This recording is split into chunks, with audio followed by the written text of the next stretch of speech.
You're listening to Wellness Prescribed with Fisher-Titus Medical Center. Dr. Christina Canfield from Fisher-Titus Medical Center here with a little bit of dietary education, keeping a healthy diet during the holidays.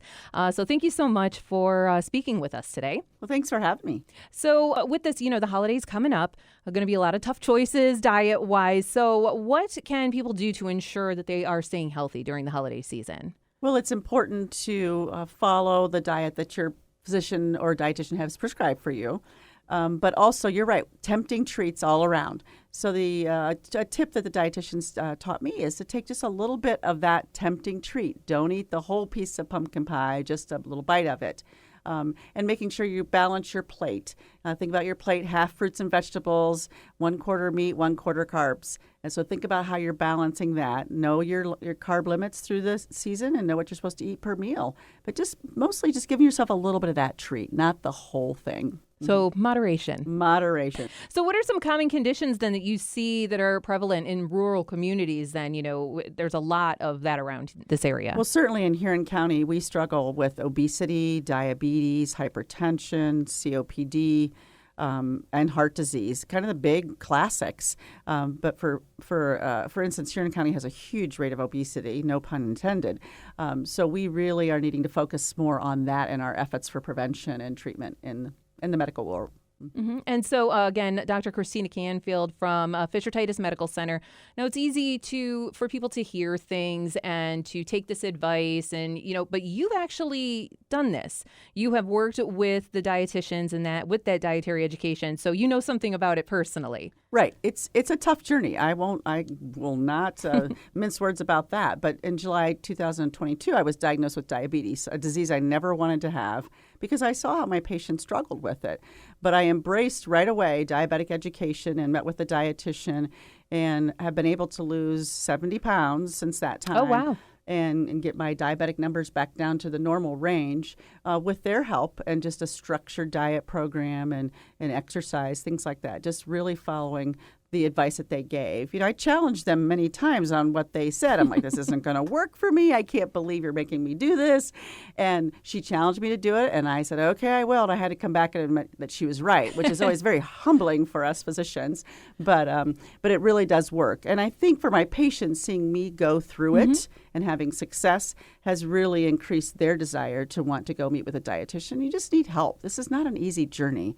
And the more help we can get to be successful, the better off we are. So are there different programs then for different needs that somebody might have? Sure. There's a diabetic education program for diabetics. If you're just struggling, if you have heart disease, there's cardiac rehab and special dietitian sort of counseling through that. There's for COPD, there's pulmonary rehab and certain things as far as that goes.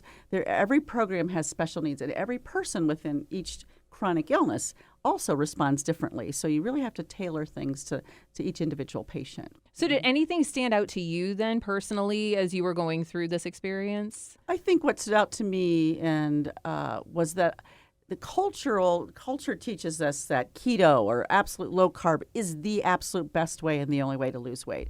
And I really had those preconceived notions. So that's what my dietitian challenged me on, that as a diabetic, you do have to have those carb grams each meal, and you have to spread them out through the day to improve your metabolism. That's what I challenged her on. I said, that's not going to work for me. That's too many carb grams. And she was right. I was not able to lose weight until I started following her guidelines as far as the number of carb grams. So that's what really stood out to me, is that things are different.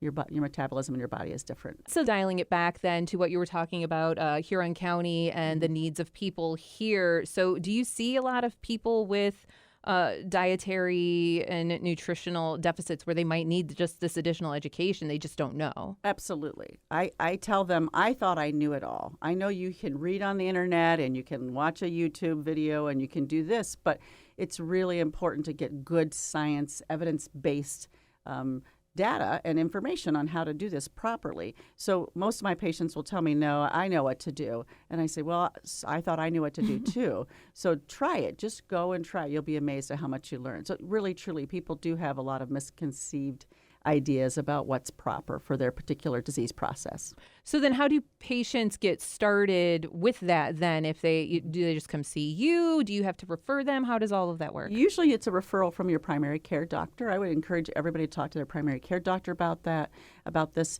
Certain disease states, the insurance will pay for dietary referrals, some won't. So it's always important to figure that out, and your primary care doctor can work with you, and the dietitians can. The Affordable Care Act allowed for a much broader repayment for dietitians and things like that to help us take care of this chronic disease. So I would encourage anybody to talk to your primary care doctor to get a referral to a dietitian. They're usually available through all the major medical centers. All right. So Dr. Christina Canfield from Fisher-Titus Medical Center talking dietary education and keeping a healthy diet during the holidays. So lots of great information there. And so if people want to get more information about Fisher-Titus and the different programs may be available, how would they do that? We certainly have a website, Fisher-Titus.org, that has lots of information.